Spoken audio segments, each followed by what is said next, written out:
Welcome to another Arkham Horror the card game Mythos pack. First impressions, I'm Brandon. I'm Steven. And we're back after like less than 2 weeks. Yeah, it hasn't been that long. Because we were behind on the search for Kadath, but we're here to talk about the new cards in 1,000 Shapes of Horror. A name that, as usual, I had to say out loud about 5 times before starting the camera to get it right. It's 1,000 Shapes of Horror.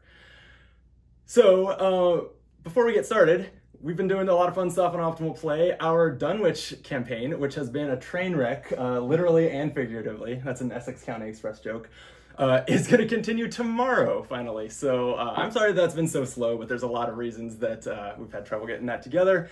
But it does continue. Hit the subscribe button if you haven't, and keep an eye out for that tomorrow. With that, I think, did you have anything from A Search for Kadath that you want to bring up before we dive into this? Change any opinions? One of the cards that I tried out was a Scroll of Prophecy, not Scroll of Secrets. The new Mystic. Isn't it Scroll of Prophecies? Might be Prophecies, yeah. It has 4 prophecies. It does. Exactly 4. And yeah, so I tried that out. It's a Mystic Tome. And one thing that I thought was kind of interesting is it actually doesn't exhaust, so you could potentially use it like all at once, which kind of makes the fact that it takes a hand slot like a little bit less bad. Yeah, we hadn't really realized that you can just burn through those secrets and then replace it with something else. Yeah, so like potentially like in 3 or 4 player, you could burn it like almost immediately, you know? Sure, yeah. So I think I actually might prefer it to Old Book of Lore in some Daisy decks. If you're going to have a lot of other hand slot type stuff. Interesting. Just for the sheer quantity? Yeah, well, I find that by the mid-game with Daisy, especially after she's got a few XP and has some XP tomes, I don't really want Old Book of Lore anymore. So something that's kind of a little more efficient, you know, it gives you a net gain of 2 cards instead of 1, and then just kind of runs out, might be better. It's also really good if you're playing with any maybe survivors that want some stuff in their discard. Sure. So, you know, definitely if you're playing Daisy, or maybe even a Kachi or someone like that, with a winging it type character, maybe a Min or a Calvin or something, then, you know, helping them draw and then discard could actually be really good. Yeah, and I think I liked your point that in a 3 or 4 player game it seems great, because if you can just mulligan for it and get it in your opening hand, and just kind of in that 1 or 2 setup rounds that the team takes, just give everyone draw 3, discard 1, like, yeah, you guys are in really good shape if you can spend your first round or 2 doing that. Yeah, you're not going to use it 3 times with the same person. Like, no. You can only have so many cards in here. You did, in our game together, you offered it to me enough times that I was like, at 10 cards in hand. I wasn't complaining, but it would have been more efficient, spread out a little better for sure. Yeah. The card that I got to try is Momentum. It's a level 1 skill card, a rogue skill card, that we weren't that high on last time, or at least I wasn't. And I gotta eat my words. Having tried it out, I think that card is great. It takes so I like it for 2 reasons. I think it's powerful because it both adds +1 to your current test, and as much as effectively +3 to your next test. It actually lowers the difficulty, which can be better, because if it lowers the difficulty to 0, then that's a lot better than any amount of positive. And it also just feels good. Like, normally, most of the time when you pass a test, you probably threw in some icons to get to +4, and then you drew a -1, and you're like, oh, well, I mean, I guess it was the right decision putting those icons, but it feels kind of bad that they go to waste. Momentum just like sweeps those up and says, here, use them next time. And it just feels really good. And just I think it's one of the best connections of maybe, I don't know about the flavor of the card per se, but the name of the card, Momentum, feels like it feels in the mechanics of the game, which I thought was really cool. So it is a level 1 card. You have to spend experience to get it, but I actually think it's something that I'll be using a lot more. Yeah, and 1 XP is not a huge deal, and there's not a ton of like XP skill cards. So, you know, often you're going into the late game and your skill cards are still unupgraded. And so I think like sometimes it becomes hard to replace your other cards, because you're like, man, I've already upgraded all my events, you know, and like I've already upgraded all my assets or whatever. But like, here's you know, generally the 1 category of cards that you still have unupgraded at the end is often skill cards. Yeah, agreed. And I find skill cards pretty hard to justify upgrading because they just do something that's so fleeting. They do something that usually only happens if you succeed. And so that A, it might not trigger at all, and B, it just kind of happens once and goes away. It's not that impactful, which is why I think so many of the high level ones practically say like automatically pass or some other really big effect to justify it. But I think 1 XP is that sweet spot where I feel pretty good about spending that on a skill card. Yeah, often in the mid to late game, I end up just taking out all my skill cards for like assets and events. But sometimes that can be a trap where you make your deck too expensive, and like the fact that you're taking out these, free to play, no action, no resource things for more assets can actually make your deck worse, even though it's hard to not put in those awesome assets. So. It's also kind of growing on me, the long legs in the art thing that Momentum is the latest card from. Plenty of games have like embarrassing or problematic art in other ways as far as the way disproportionate body parts are presented, but long, fully clothed legs like could be worse. Yeah. And hey, maybe it's foreshadowing a future campaign. Maybe the people of Arkham's legs are gradually getting longer and none of them have noticed. Or maybe, they were like, he was growing slowly for a while, but then he started to gain momentum. Oh, well played. On that note, not the 1,000 Shapes of Horror has a lot of player cards. Maybe to make up for the Searcher for Kadath had like 8. I think I did the math. It had the fewest that a pack has ever had, and this one has 13. So we better get to it. Yeah. Want to give us the first Guardian card? Sure thing. So this is Tetsu Omori, too noble for his own good. A 3-cost asset with a book icon. He's ally and police. Tetsu Omori may be assigned damage and or horror dealt to other investigators at your location. Okay, so this is the same theme as Brother Xavier, True Grit, and... Something worth fighting for. Exactly. While Tetsu Omori is defeated... Oh, it's a reaction. While Tetsu Omori is defeated, or when, choose an investigator at your location. That investigator searches either their discard pile or the top 9 cards of their deck for an item asset and adds it to their hand. Shuffle the deck if it is searched. Whoa. Okay. Huh. So, like, he dies, and, like, you find in his will, he's like, here's the location of this magnifying glass or something. In his will. I think you just pick up something off his corpse. It could be that, yeah. Right? Like, he dies, you get an item, you're like, ooh, police badge, I'll take that.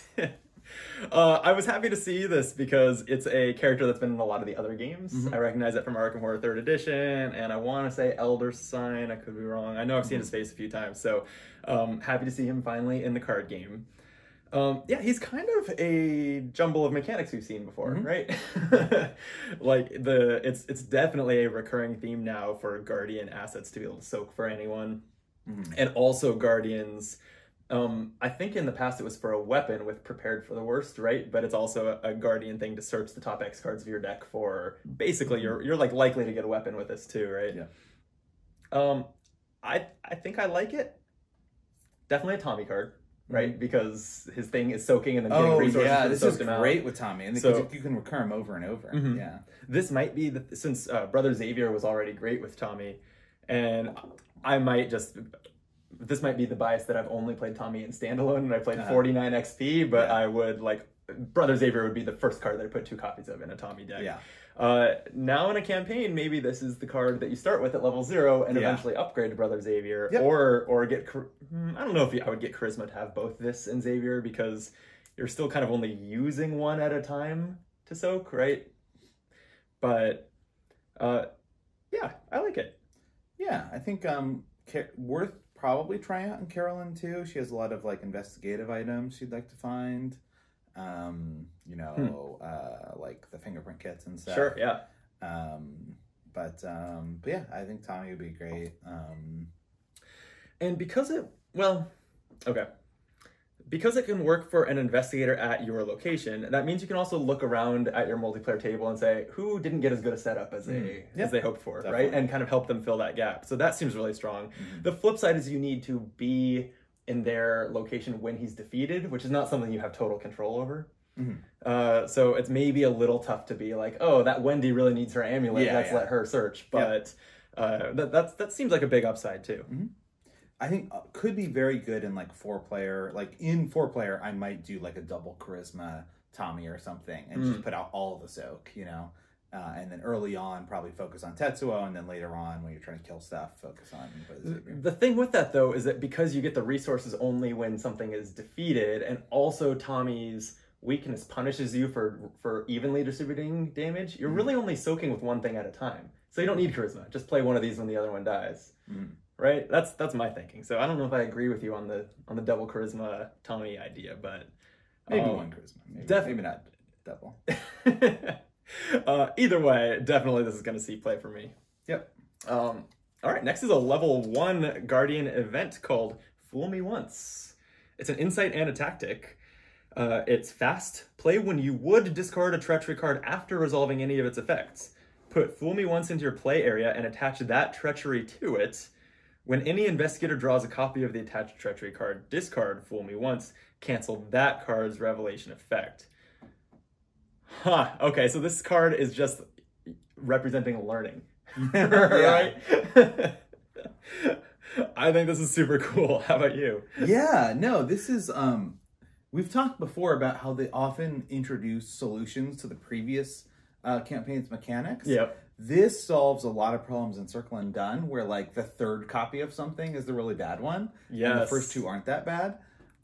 Well, one caveat to that. So something like, was it Diabolic Melodies? Voices? Voices, thank you. That's the one that counts the discard pile. Yeah. The ones that attach to something, though, like to a player or to the agenda, they don't get discarded. So this this can't grab them. Yeah, you're right. Yeah. Anyway, okay. I interrupted, though. But no, yeah, you're right. But there's some other ones. Let's see. Like, if the person with Fate of All Fools is getting a lot of damage. Of course, Ancient Evils, like, whenever you have Ancient Evils, you have 3 of them. You're probably going to draw more than one. So... Ooh, I love this with Ancient Evils because the most threatening thing about Ancient Evils is the uncertainty that it brings to the timing of the doom. And the fact that you know, like, we are safe from the next Ancient Evils. Yeah. Would feel really good. Yeah. This is also another solid insight for Joe. Although, wait, hold on. Does this thing only work in the investigation phase? It might only be the investigation phase. I think it is only the investigation phase. I think that this doesn't work with Joe. Except for in Forgotten Age, if he explores a lot. Hey, good point. Yeah, actually. And the art is actually evocative of the Forgotten Age, right? They're in some sort of temple and have triggered a trap. Yeah. So that's a great point. Or if Joe happens to be overzealous. Although I guess this being his insight deck, the stars would really have to align to make that work. So maybe not that. But all right, we have a third Guardian card because there's so many cards in this deck. Yeah, what do we get? Self-sacrifice, a skill with no icons. That's the most useful kind of skill. Yeah. It's a spirit, which I think means Calvin can play it, right? Mm-hmm. Commit only to a skill test of any type being performed by another investigator at your location. If this test fails, you must resolve all effects from the failed test instead of the performing investigator. Then, either you draw 2 cards, or the performing investigator draws 2 cards. Oh, wow. Okay. So it's a little bit worse than, what's the Survivor one that's draw 2, gain 2? Take Heart.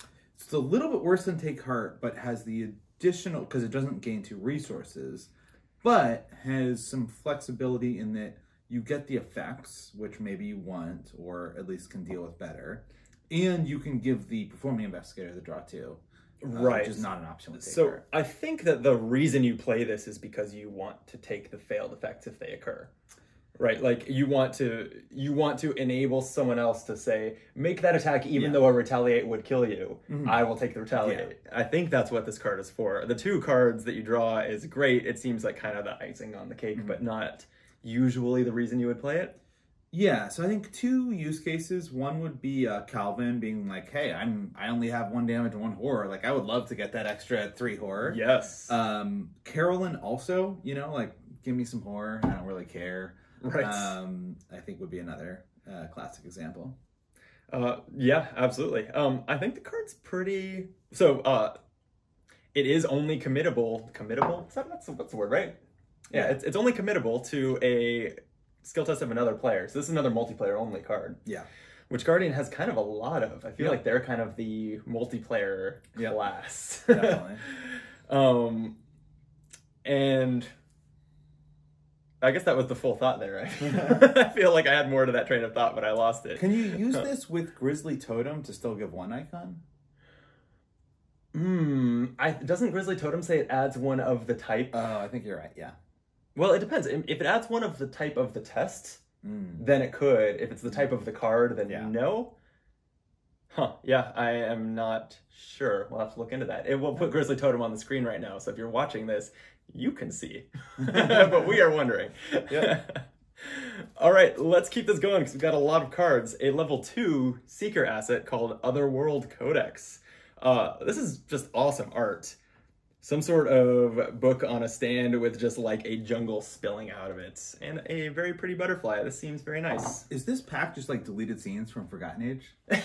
It sure seems like, they had some extra art to use and just were like, we'll just throw it into 1,000 Shapes of Horror. Okay, it's an item and a tome that uses 3 secrets. You can, as an action, exhaust Otherworld Codex and spend 1 secret to search the top 9 cards of the encounter deck and choose a non-elite card among them. I don't know if I've ever seen non-elite card. Yeah. Discard a copy of the chosen card from play. Shuffle all the search cards back into the encountered deck. And it uses a hand slot, if I didn't say that. It doesn't reduce the amount of encounter cards the team is drawing. Yeah. It just lets you pick out ones you're afraid of. Is this worth putting in your deck for 2 experience? It also does something that annoys me, which is you shuffle all of the search cards back into the entire encounter deck. Shouldn't you just shuffle them and put them back on top? So at least you've like filtered the top a bit and learned what's coming. Yeah. Yeah, you're right. If you take out an Ancient Evils and shuffle the whole deck, your next card still might be Ancient Evils. I think this is a no for me. Yeah, I mean, maybe if you're really worried about those, like I was talking about with Circle and Done, the things that like the third one's really bad, definitely helps with those, because if you discard 1, you're only going to get the first 2 that aren't so bad. But what if that third copy was on the bottom of the deck and you just shuffled it to the top? Well, but if you, I realize but that's if you flawed find, logic. like, let's say that there's 2 left, there's a good chance you find one of them and discard it. Okay, and then you're safe for like a cycle of the deck. That's a good point. Yeah. But yeah, overall, this just seems too niche. Like the fact that it's 2 XP, like this could easily be 0 XP. I don't know why it needs to be any XP. 2 XP, 3 cost, and a hand slot, and an action every time you use it. And only 3 uses. So. I think one of those things has to go. Like it needs to not cost XP, it needs to be cheaper, or it needs to be a fast action and spend a secret. Yeah. Like, it's pretty bad. No, I think this is binder fodder. Yeah. Sad. Because the art is so beautiful. Yeah. Ooh, the next one does seem like a Dream Eaters card, finally. Yes, you're right. It's Dream Enhancing Serum, 3 cost asset with a will icon. It's got Moose Gamal from Arkham, Massachusetts. It's 0.25 milligrams. Yeah, from Miskatonic Pharmaceuticals. I would not take prescriptions from there. Yeah. This is an item for science.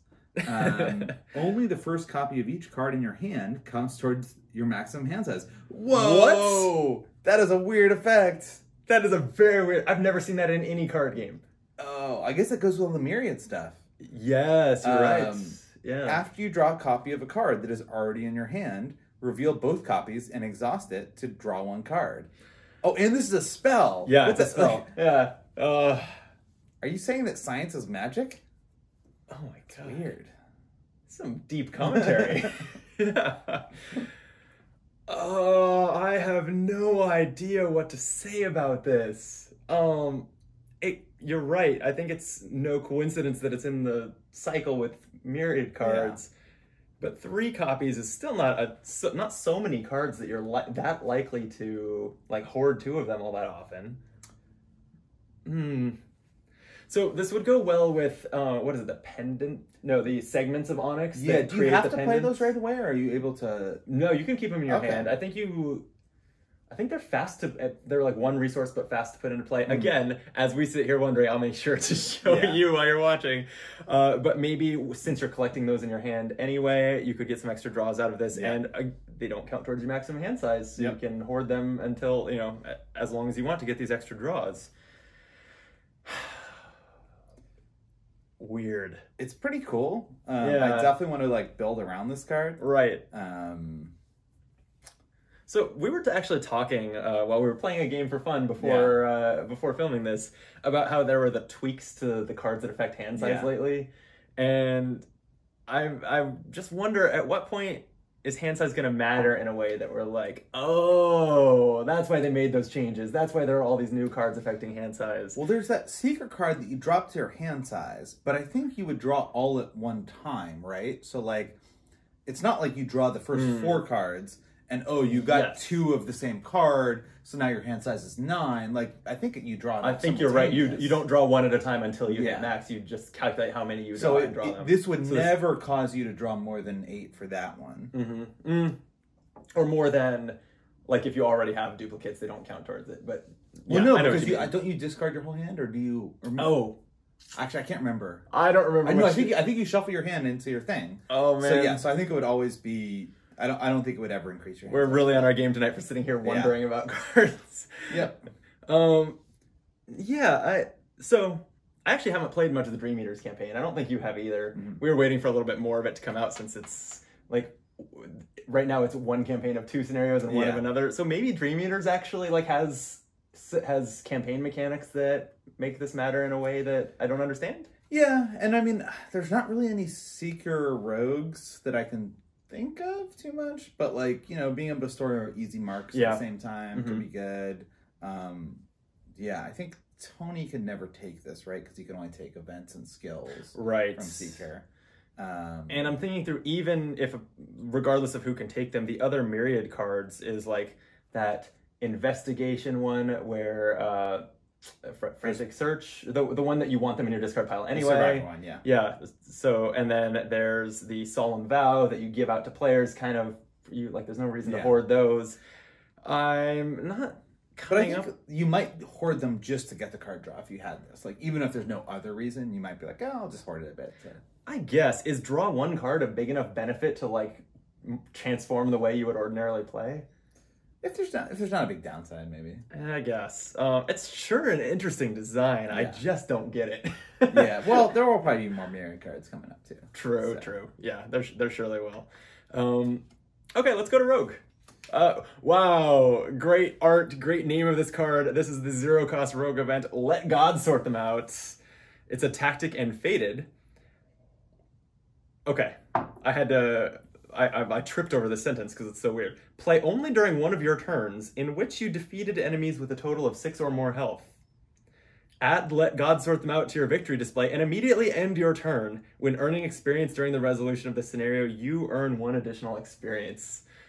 So it's an extra reward if you can kill 6 or more health worth of enemies in 1 turn. Cool. This is badass. I love the name and the art. I don't know if I would play it. I know that you would though. I mean, I love XP. Rogues always need more XP. And I love that they've just made it a theme that rogues are really selfish. So, you know, it's like a delve too deep that doesn't help anyone else. We only have a few rogues that are really awesome at fighting. So we just got Tony. Like, he is genuinely great at fighting. You also need a lot of actions because you have to defeat 6 health of enemies and then still have an action to do this. It's not fast. Oh, wow, you're right. So Tony can do that. Tony can often get like 5 actions in a turn. Between Leo and bounties, and maybe he gets getting action from Derringer or quick thinking. He gets a ton of actions. What's the name of the card where you save up clicks to actions? Borrowed Time. Thank you. Yes. It's such a good name for a card too. How could I forget that one? So that could help you stockpile. That could help you stockpile actions together so that you can do something like this. Whether I would like invest in that card just so I can play this and start recovering the XP that I spent on that, I don't know. That we tend to forget about because he was pretty bad when he came out. But you know, Skids can get extra actions too. Oh, interesting. And he's not terrible at fighting. I have, I had forgotten about Skids for years now. So, you know, I think there will probably be Skids decks built around, you know, letting God sort them out. So, so one thing that I'm really happy to see this, because rogues have always, it's been clear pretty much since the advent of exceptional cards and that being almost entirely a rogue thing, that rogues are XP hungry. Yeah. And I've always thought, well, the other side of that coin of kind of the rogue, like slice of the color pie, to use a Magic the Gathering term, it should be that they have ways to earn extra XP. Yeah. And so far we've only seen Sharon's Obel. Yeah. And so this is another one, this is kind of the second one, that I feel like this is part of Rogue's character. And so I love that this exists, and I hope that we get a couple more over time. Like Sharon's Obel, I'm glad that it's not easy. You know, if you're just gaining twice as much XP as the rest of your team because of all the rogue cards, like that's not going to feel good for the rest of your team. But I think this is super cool. Oh, you know, and one more way. So I think Tony's the easiest, then Skids. Safina could potentially kill several things with the Storm of Spirits and then play this. So, and she can store it at the beginning of the game to have it ready when it's time. Yep. Cool. I love it. Give us this is our third rogue card, right? Nope. Oh, there are 3. I'm just crazy. This is the second. Go ahead. All right. This is a 3-cost 2 XP event. Swift reload. It's a tactic and trick. Fast. Play only during your turn. Choose a firearm asset you control with fewer ammo tokens than its uses value. Place ammo on that asset until it has ammo equal to its uses value. So basically reloads up to max. This seems great. The fact that it adds there are no cards that add ammo that are fast, right? So when you're in a jam, you're out of bullets, but you have an enemy that's gonna opportunity attack you. I think this is the only one. Yeah, I guess you're right. I wasn't super excited by it, but that is a good point. I think this is great for that reason. Yeah, the part I don't like is, like you were asking earlier, like, oh, you know, you can play an extra ammo and go over your ammo limit, like, which does help with planning. Like you don't have to think too much about those cards, just slam them down when you have them. Whereas this one, you do have to think about, like, oh, I have to wait till I'm out. And it's not, the money to ammo ratio for a lot of guns is not as good as like an extra ammunition. True, but I think it's kind of been, I think we've kind of seen that like Guardians are supposed to be the best with guns and Rogues are kind of second best at guns. And so I'm okay with this maybe not being as good an all-around card as extra ammunition. I think it's way better than Contraband.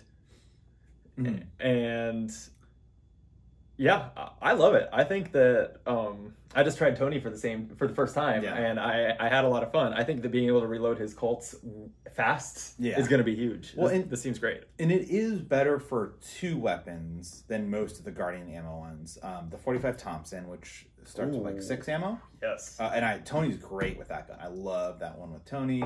And then also the bars, which like Leo, not DeLuca, the other Leo Anderson, can take the bar as well as this. Right. Yeah. So. True. Big ammo guns are the way to go with this to get maximum value. That said, I am still perfectly happy to spend 3 on this when I'm out of ammo in the Colts. Like, yeah, I love it. All right, Rogues get a new ally. So I'm excited about this because it's his level 0 ally, and Rogues don't have many of those. Yeah. This is Gregory Gray? Yeah. Gregory Gray. That's fun to say. He's the Muckraker. Oh, everything on this card is fun to say. I hope that the text in the text box is fun to say. He's an ally, a criminal, and a dreamer, and uses 9 resources. We've never seen resources as a counter on a card. No, I don't think we have. As a reaction, when you initiate a skill test, spend up to 3 resources from Gregory Gray. If this test succeeds by at least that amount, gain that many resources. Long before he was ever dealt his first hand, the boy was able to stare a man down and discern the meaning behind his bets. Oh, so he's just an expert and like almost mystical gambler. Are you willing to take this gamble? So let's see. So you can spend 3 to get 9, basically. So that's better than like an emergency cash. Also gives you a little bit of soak. The downside are it's not guaranteed and does take every ally slot. Yeah. I think it's interesting. And I didn't read out loud his soak. It's only 1 damage to horror. Not great. Not great. But given that you're hopefully making a profit on him anyway, it's kind of pretty neat. Yeah, I think his ability is cool and something I would like. Like, most of the time that you pass tests, you do pass by a few, right? Yeah. Because you're often, and I normally play standard difficulty, but normally you're buffing yourself up to +3 or +4 so you can feel relatively comfortable, and then you draw a -1 or -2 and pass by a few. So I feel like you could really quickly successfully get most of these resources by just putting one at a time into your next 9 tests. Yeah, I suspect that you would mostly spend 1 unless you've drawn your next ally and you're like, oh, I'm dying to play Leo or something, or Lola, and so you want to use them up as quickly as possible. But yeah, most of the time I would probably spend 1. I mean, obviously you can always fail tests, and then even if you only spend 1, you still don't get it. Right, and it'll happen. So you might get 6 or 7 out of these 9. Yeah, right? So if you're getting 3 or 4 compared to an emergency cache, it's slower. It requires an investment up front, but you are getting a bit of soak. That's, you know what? That's an interesting way of looking at it. I think this card is worse than emergency cache. Yeah. That doesn't mean it's unplayable. Yeah. Because emergency cache goes into most decks. Yeah, and I do think probably Leo DeLuca hits the taboo list at some point. I mean, right now it's hard to play any rogue allies over it. It's so good. But, you know, in that future where Leo's maybe on the taboo list. This might be... rogues really, I think, only go for charisma right now if they want Leo and Lola, right? Yeah. If they're going for a more clue-focused build with Lola. So this might be a reason to get charisma for the money. I'm not even convincing myself here. I don't know. I don't think you really get charisma just for this guy. Just to build a little more econ into your deck. The one thing it has over emergency cache is he does soak a little bit of damage and horror. But man, I'm not convinced. Maybe Dreamer allies will matter in some way, right? Luke's a Dreamer, and no, I don't really expect it to. Okay, it's cool, but not powerful. Yeah, not terrible then. All right, take us into Mystic. All right, Healing Words, 2-cost asset, will icon. It's a spell, 3 charges. Spend 1 charge, heal 1 damage from an investigator at your location. Is this? Oh, I stepped in. Yeah, you've got flavor text. You don't necessarily trust the occult words, but you have no other choice. Is this completely parallel to what is the spell that heals Clarity horror? of Mind? Yeah. Is this just like that card, but with the word damage instead of the word horror? Yeah. I think it might be. So I think it's just worse because in most cases it's worse because mystics generally get horror more often. Like they, Agnes, of course, is the classic one that wants to take horror. With Forbidden Knowledge, they have a lot of spells that do horror. But I would say there are some select situations where it might be better. One is, I think there are a couple of mystics that have much more sanity than health. Oh, true. So just being able to watch out for their low pool of health. Yeah. Also, this can be used on other players. Yeah, so the other one, I think, with a Mark, Mark's always wants to take damage. So you might like this better. Carolyn could take this if she wanted to be a little bit more well-rounded support character. Yep. Although it takes a slot, which Clarity Mind does not. Oh, interesting. Yeah. Seeker Mystic. Yeah, that is interesting. Okay, cool. It's fine. I think level 0 Clarity Mind's pretty rarely used anyway. But like I'm sure that the upgraded version is coming, and the upgraded Clarity Mind's all right. So. All right. Well, surely more exciting. At least cooler art, is Ethereal Form. 2-cost Mystic event. It's a spell event. It says, evade. Add your willpower value to your skill value for this evasion attempt. If you succeed, disengage from each other enemy engaged with you, and for the remainder of the round, you are ethereal. Parenthetical. Enemies cannot engage or be engaged with you, and you cannot attack or deal damage to enemies.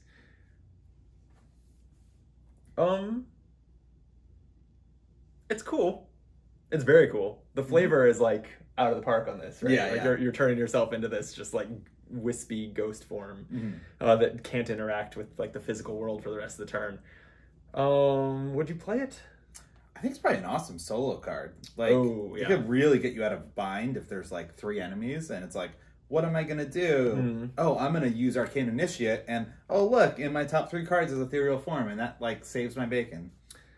Yeah, you know, that's a good point. I hadn't really thought about this evades all enemies at your location. All that you have to do is beat the easiest enemy with your willpower added to your agility. Right? And then you can just move through all the other enemies in the scenario for the rest of the turn. And just put a lot of distance between you and them. Yeah. Or even with Luke, use your gate box to get to the other side of the map. This is super cool. Yeah, the flavor's out of the park. I usually build my mystics to want to turn and fight and not run away. I think in multiplayer, the more players, the less value, because you're more likely to just try to kill stuff so that you open up paths for other people. Yeah. But, you know, there's always like trying to do a no vengeance run of Forgotten Age or something. Sure. Oh yeah, this would be great in the Doom of Estley when you're just trying to get past those enemies in the straight line, like run out of the temple. Yeah. Something like that. This would be huge. Although, again, better with less players because it might let you get past all the enemies. Yes. But... Hopefully you're playing with a rogue who has elusive, you know, right. or I'm out of here. It reminds me of, there was a original Netrunner, not Android Netrunner, original Netrunner card where you get defeated and you like upload your consciousness to the internet, and it had kind of art kind of like this, like a weird like hologram art. So, you know, it would be cool. It makes me want them to make a card now where it's like when you would be defeated, like become a ghost. Actually, sure. Yeah, I could see that card, right? We've got several cards around being defeated. Yeah. Matt, this is our plea to you. Let us be ghosts. Yes. Let us mystics be ghosts. That is all. All right, Survivor. All right. So, scrounge for supplies, a zero-cost event, fortune. Choose a level 0 card in your discard pile. Add the chosen card to your hand. Flavor text. You pry it out of the corpse's hand. It's not like he's going to complain. That's good. There's kind of a theme here of taking things off of corpses with Tetsu Amori. Yeah. Well, you know, we were just talking about, like, are there good ways to, like, get neutral cards back into your discard? Unlike Resourceful, this does not care about class. The only thing that I'm a little worried about is, are signature cards level 0 or do they not have a level? I'm pretty sure they do not have a level. So that's kind of a bummer. That's why, like, other than I think even the subsequent printings of course that changes that they have like that crescent instead of the level pips, and yeah, I don't think this works for that. So this is really interesting because I don't think we like knew that cards were allowed to care about what level other cards were, right? Until now. My mind just goes to stuff like emergency cash, like econ cards, but that's not efficient. No, it's not. Yeah. It's not worth putting this into your deck just to get 3 resources for a card and 2 actions. Yeah. So, yeah, it's probably... Then since it's a Survivor card, I think like broken baseball bats, that kind of thing. Like Resourceful's better for that. Yeah. I think there's going to be some broken combo that's like, this is really good with. That's like an out-of-class thing that you can't Resourceful for. I cannot think of it like on the moment. Yeah. But I could see some kind of combo deck built around. Maybe you do this for a Mystic card, then you Resourceful for this, and so you end up being able to play this Mystic or Rogue or whatever card a ton of times. And when it's going to feel like you can get the best value out of it is when you get an asset back. So anyone who can take pretty much Guardians, like anyone who's taking either allies to soak a lot or guns that are going to run out of ammo and get replaced, like getting it back again. But then you just play Yorick, and you don't need to play this card. Well, but what I'm saying is, like, Tommy or other colors who can take scrounge for supplies might. All right. Right? Because I think I agree Resourceful's better for the most part. Yeah, I don't know if survivors want to play this Survivor card. Yeah. And it's got no icons on it. Yeah. Like, it's a little hard to think of a use case there, but I could see off-class characters taking this. All right. Brute Force, a fist fight, the most Survivor of methods of fighting. It's a skill with a combat icon. It's innate and developed. Did I say it was level 1? It's level 1. Max 1 committed per tests. While Brute Force is committed during a basic fight action, it gains 2 combat icons and the text. If this test is successful by 2 or more, this attack deals +2 damage. So, Again, love the flavor. Yeah. It's just like your one punch packs a particular wallop. Yeah. You know what? Actually, I think this card's great. Yeah. I think it bothers me a little bit that this is the test being successful by 2 or more as a mechanic on a non-green card. True. Right? Yeah. Like, I'm a big proponent of the classes having, like, well-defined, kind of, like, both from a... It's not even balanced so much as it's, like, the feel, and you want your rogues to feel different from your guardians, different from your survivors. So that irks me a little bit, but I think the card's great. It's funny, too, because they could have easily just said... They could just remove the it gains 2 fight and if it's successful by 2 or more, and it would not be maybe slightly worse, but I think it would still be a playable card. Yeah. So yeah, they could have kept the color pie totally fine. I almost want this to work like Lucky or something, or like look what I found, where if you were to fail by 2 or less, instead you do 3 damage. Yeah. I mean, certainly there's plenty of bar fights where, like, I guess they already did, like, oops, where you, like, hit the wrong thing. So they can't really use that bar fight theme. Isn't yeah. Oops is where you, like, try to hit one monster and you hit another. Yeah, and I don't really remember what it does because I don't think it was ever worth putting into a deck. But it wasn't very good. Yeah, but, it existed. The bar fight theme does kind of remind me of that, because that always happens in the movies where, you know, you try to swing at one guy and you hit a different one. Right. Yeah, you're totally right there. Okay. I think it's good. I just hate that it exists. That's a fair opinion, right? Oh, you know what? This so he's not officially out, but this will be great in the pirate guy. Silas, yeah. True, yeah. Because, you know, there's a limited number of survivor weapons, and this will really help when he hasn't found a weapon yet. I think has it been over 2 years since his book came out? It's been forever. I don't know if it's that long, but, you know. It's inevitable if there's a Cthulhu campaign, right? Like an Innsmouth, a water base. Like, he's going to be in that one. It's got to be, I don't know. Yeah, although it's kind of a meme that, like, they never make Innsmouth. Like, every time anything ever is announced for Arkham, they're always like, oh, they decided to do dreams instead of Innsmouth. They decided to do puppies instead of Innsmouth. You know, like, literally, we're doing puppies instead of Innsmouth. Yeah, so, you know, maybe they'll never do it. That'd be pretty funny, actually. Maybe Silas will never come out. That'd be a pretty good joke. Yeah. All right, give us our last one. It's one that was previewed a while ago, and I've been pretty excited for. Yeah. So this is versatile. 2 XP, permanent asset. Talent, you get +5 deck size. Your investigator's deck building options gain 1 other level 0 card from any class. Unassuming doesn't mean you're unprepared. So I love this card because, I'm going to make the decision not to repeat a rant that I've made various times, but permanent cards are all overpowered. I think you can go back to our original taboo list discussion to hear us go on about that for several minutes. Finally, all permanent cards are not overpowered. Right? Finally, a permanent card that is not great. You know what? I think you need because I feel like the broken versatile deck is going to come out now. All right, so yeah, you're right. So I guess the first thing to get out of the way, you get +5 deck size. That is a disadvantage, right?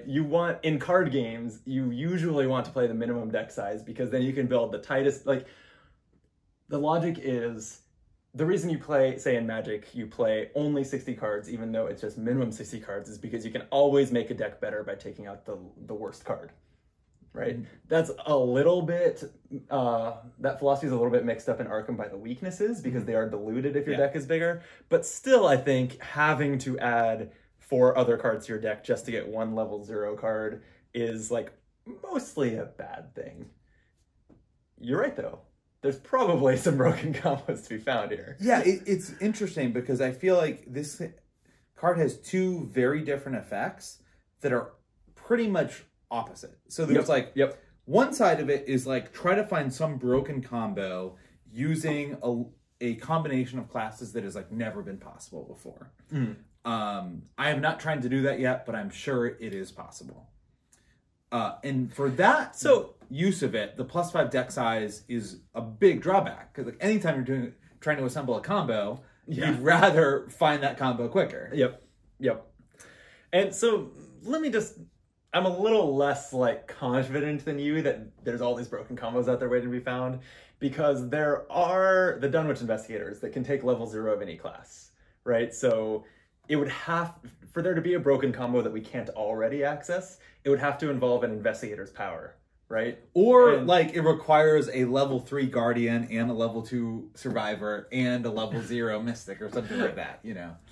Okay, fair point. You're right. It could be that if you add this to like Tommy so that he can take a level 5 blue and a level 2 red and a level 0 purple, there's something there. Maybe. I see myself.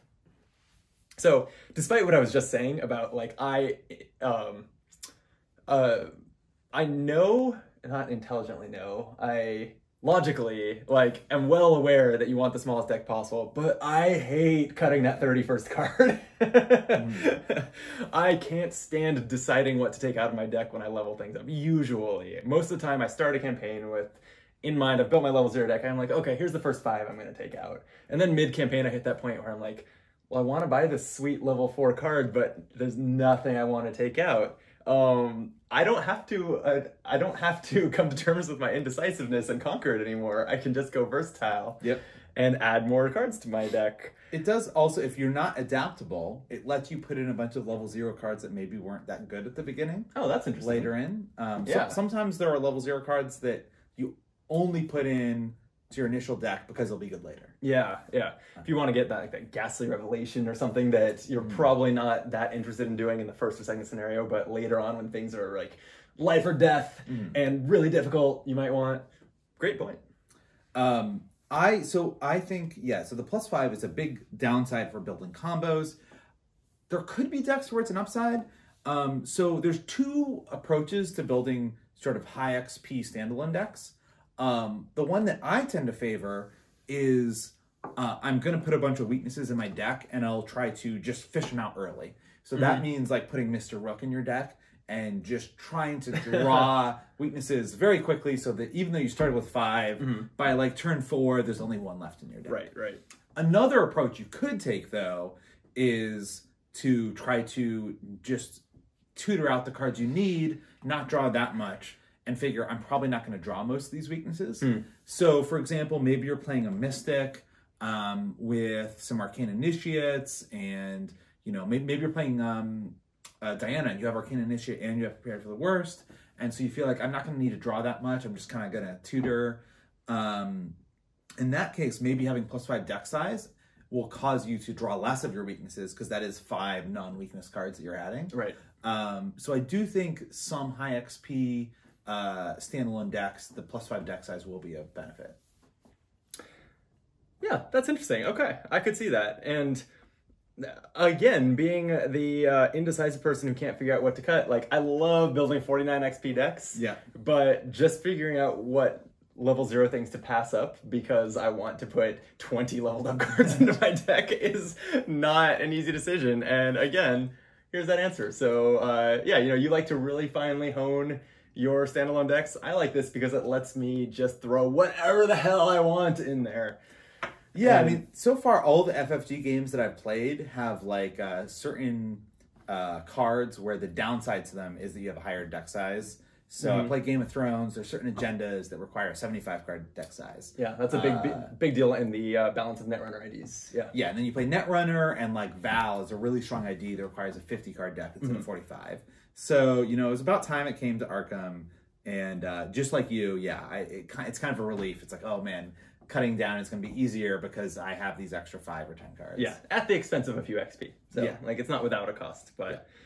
I think how much worse your deck will probably be with the extra cards is the bigger cost, but yeah. Still, that I think is the main reason I'll end up using Versatile. All right, we made it. It was a big pack. What do you think? I'd say there's some pretty good cards in here. Definitely, let's see, all the Guardian cards I could see myself playing. The Seer cards, I think we both hated Codex, but Serum's cool. It's cool. I don't know why or when I would put it into a deck, but I agree, it's cool. I love any time that I see a card where I'm just like, I've never seen that sentence or kind of a similar sentence in a card game before. Definitely. Rogue seems like 2 out of 3 we wanted to play. Yeah. Mystic, maybe 1 we play. Maybe. And Survivor, probably 1 we play. So, it's pretty solid. Kind of, and neutral. One will play. We will definitely play versatile. Whether it will benefit our deck or not. One we will play, 0 we should play. Yeah. I think it's a pack with some good new toys, some fun new designs. I think I said the same thing last time. I'm a little kind of baffled that there's like no more Myriad cards, and this one doesn't even have bonded cards. Like, why introduce all these new keywords? And kind of like our critique on Myriad was even 2 or 3 of the 5 in the Dream Eaters box. We didn't even really understand why they bothered putting the Myriad keyword on it. And we're like, well, but I'm sure there'll be more fun Myriad stuff that justifies that design. And I'm just kind of like, where is it? Yeah. Right? We get Serum, which is kind of Myriad support. But yeah, we definitely need more Myriad for that archetype to be powerful. Yeah. Bonded. I've been loving Bonded. I really like that mechanic, and I hope there's a lot more. Yes, I think that's my main disappointment with Bonded is it's not even like Myriad. I'm kind of waiting to see like why it's even a thing. Yeah. With Bonded, I'm like, as soon as I saw it, I was like, yes, that is awesome. Yeah. Give me more of it, please. So, yes, more bonded cards, please. I know the next 4 packs have already been designed and printed, but I am hoping that there's chock full of bonded and even Myriad cards. All right, thank you for joining me. Yeah. This is going up pretty shortly before Christmas, Hanukkah, all the other holidays, and New Year's. So happy holidays from Optimal Play. Any final words? No, just if your family is driving you crazy, embrace the madness and play Arkham. That is a great note to end on. With that, we'll see you next year when the next pack comes out. Until then, be optimal. All right.